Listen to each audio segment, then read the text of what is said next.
Toute personne a droit à la liberté de pensée, de conscience et de religion. Je savais que l'évangile n'était pas autorisé dans les tribus indigènes.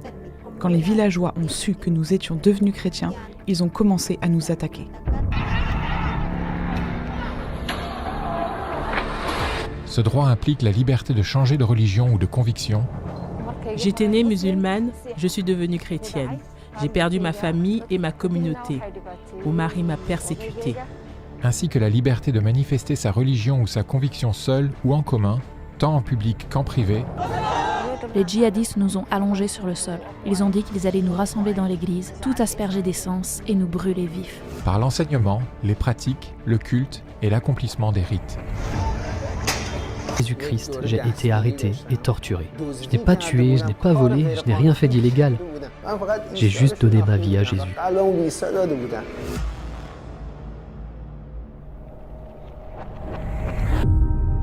Chaque année, Portes Ouvertes publie l'Index mondial de persécution des chrétiens, un classement des 50 pays où les chrétiens sont le plus fortement persécutés et discriminés en raison de leur foi. Nous définissons la persécution contre les chrétiens comme toute hostilité à l'égard d'une personne ou d'une communauté motivée par l'identification de celle-ci à la personne de Jésus-Christ.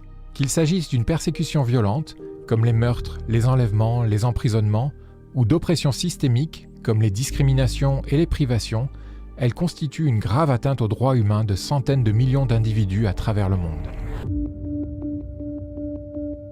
Actuellement, 365 millions de chrétiens sont fortement persécutés et discriminés dans le monde. Cela représente 1 chrétien sur 7. L'année passée, 4 998 chrétiens ont été tués en raison de leur foi, soit plus de 13 par jour. Le Nigeria reste le premier pays où les chrétiens sont assassinés à cause de leur foi pour la 10e année d'affilée. 8 chrétiens sur 10 tués dans le monde aujourd'hui le sont au Nigeria. Le dernier massacre en date est celui du Noël passé, où près de 200 chrétiens, hommes, femmes et enfants, ont trouvé la mort lors d'un raid de djihadistes et de militants Fulani entre le 23 et le 26 décembre 2023. 14 766 églises ou propriétés chrétiennes publiques, comme des écoles, des hôpitaux et des cimetières, ont été ciblées par des attaques. Par rapport à l'année précédente, ce nombre a été multiplié par 7. Les bâtiments recensés peuvent avoir été attaqués, détruits, pillés, endommagés, brûlés, fermés de force ou confisqués. 10 000 de ces bâtiments, selon une estimation minimale, sont en Chine. 4 125 chrétiens ont été ou sont encore détenus pour des raisons abusives. C'est la 3e année consécutive que l'Inde est en tête de ce classement.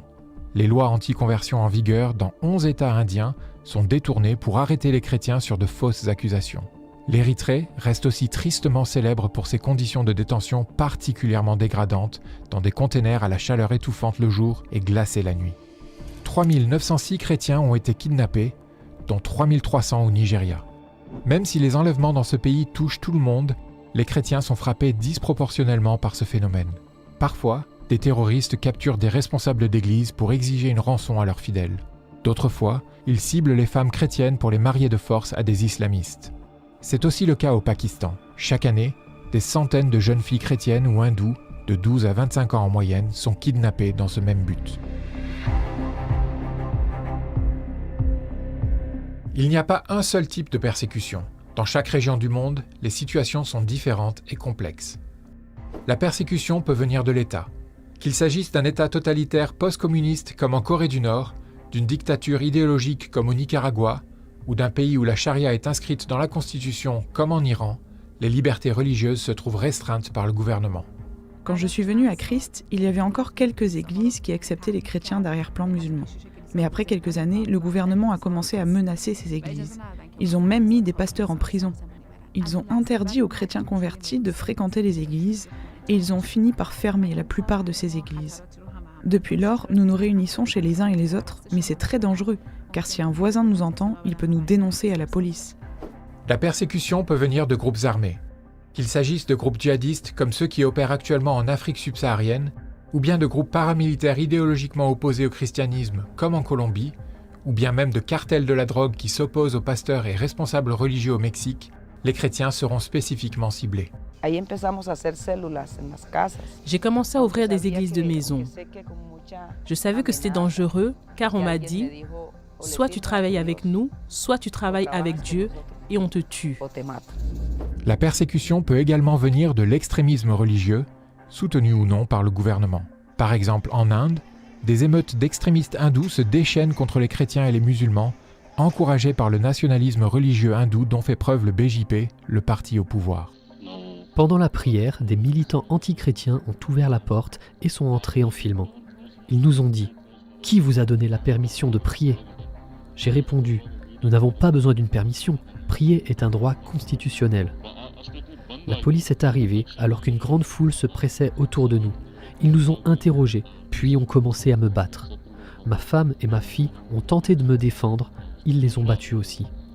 Puis ils nous ont emmenés au poste de police. La persécution peut aussi venir de la communauté.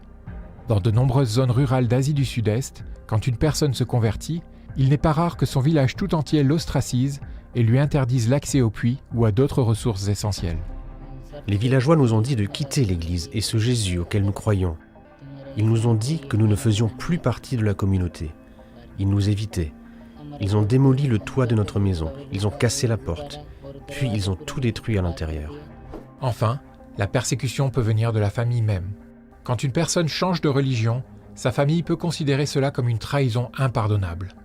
Il est courant que la personne chrétienne soit tuée par un proche dans le but de laver l'honneur de la famille. Mon mari m'a dit « Tu as accepté le Christ, ne va pas vers cette religion. » Je lui ai dit que j'avais déjà décidé de suivre le Christ et que je ne reviendrai jamais en arrière. Il a commencé à me battre. Il a aussi jeté ma Bible dans l'eau. Il me battait, moi et mes enfants. Il m'a chassé de la maison. À 3 reprises, il a amené une grosse pierre pour pouvoir me tuer avec. Je lui ai déclaré « Qu'importe si je vis ou si je meurs, je suivrai le Christ. »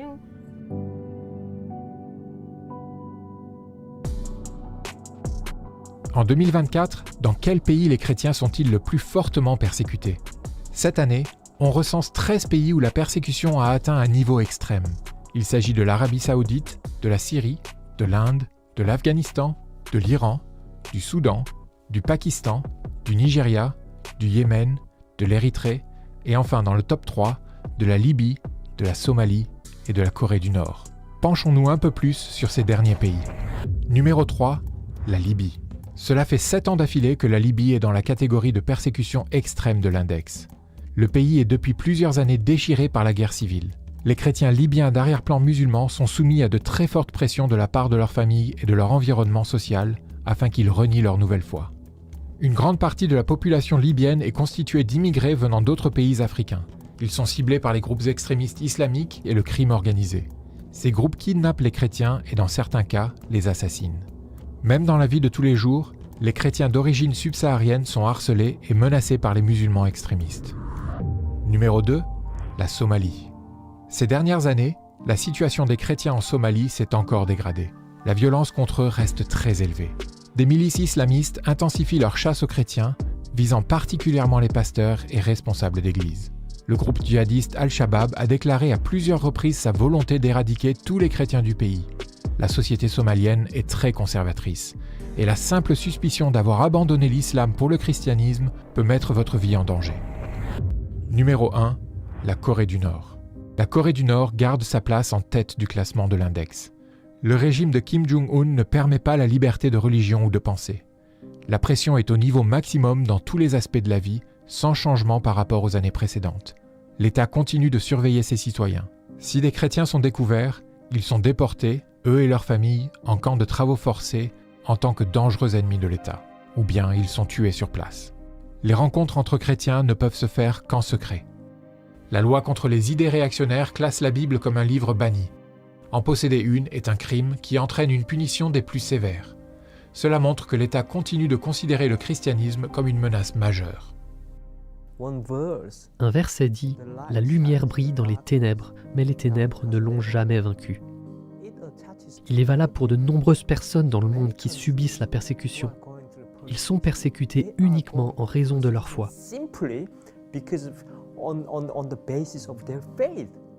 Pourquoi est-ce mal de se promener la Bible à la main? Pourquoi est-ce mal d'adorer Dieu, de prier, de lire la Bible? Je lève la voix pour ces gens car moi aussi j'ai connu ça. Pas étonnant qu'ils interdisent au peuple de lire ce livre. Parce que la Bible parle de libération, de liberté en Christ. Derrière la liste de l'index, derrière les chiffres, il y a des vies, des hommes et des femmes qui méritent de vivre en liberté, en sécurité et d'avoir leurs droits protégés. Voilà pourquoi nous rédigeons cet index. Il nous sert premièrement à établir où et de quelle manière les chrétiens souffrent le plus, afin de savoir comment leur venir en aide. Il nous sert également à avertir l'opinion publique, à mettre en lumière une réalité trop peu visible, mais systémique et constante. Bien que l'index 2024 nous montre que la persécution contre les chrétiens n'a jamais été aussi répandue, des rayons de lumière viennent cependant nous encourager. Au Sri Lanka, même si la persécution des chrétiens augmente dans le pays, un certain nombre de responsables religieux ont fait valoir leurs droits constitutionnels pour protéger leurs églises de fermetures abusives. Au Mali, la nouvelle constitution de 2023 mentionne la laïcité ainsi que la diversité religieuse du pays. La minorité chrétienne malienne peut y voir une reconnaissance de son existence. En Inde, le parti vainqueur des élections du printemps 2023 au Karnataka a promis de réviser la loi anti-conversion dans cet État. L'espoir d'une plus grande liberté religieuse renaît. Et en Corée du Nord, malgré un environnement de persécution qui surpasse celui de tous les autres pays, les chrétiens demandent à être informés de la persécution des chrétiens dans d'autres pays afin de prier pour eux. Cette information démontre la formidable résilience de l'Église secrète de Corée du Nord. Oui, ce qui nous encourage le plus, c'est la force des chrétiens à travers le monde qui continuent à tenir ferme même face aux plus grandes violences et à montrer l'exemple. C'est pour eux que nous faisons cet index. Dans la Bible, au livre des Actes, chapitre 1, verset 8, il est écrit que nous serons des témoins pour les autres. Être témoin, c'est dans notre manière de parler, de vivre, nos agissements. Voilà comment nous pouvons témoigner. Ce n'est pas juste en prêchant. Le témoignage, c'est nos vies. Nous devons rester unis. Nous devons prier pour nos ennemis. Nous devons les aimer. Nous devons pardonner. Ainsi, nous pourrons faire face à la persécution.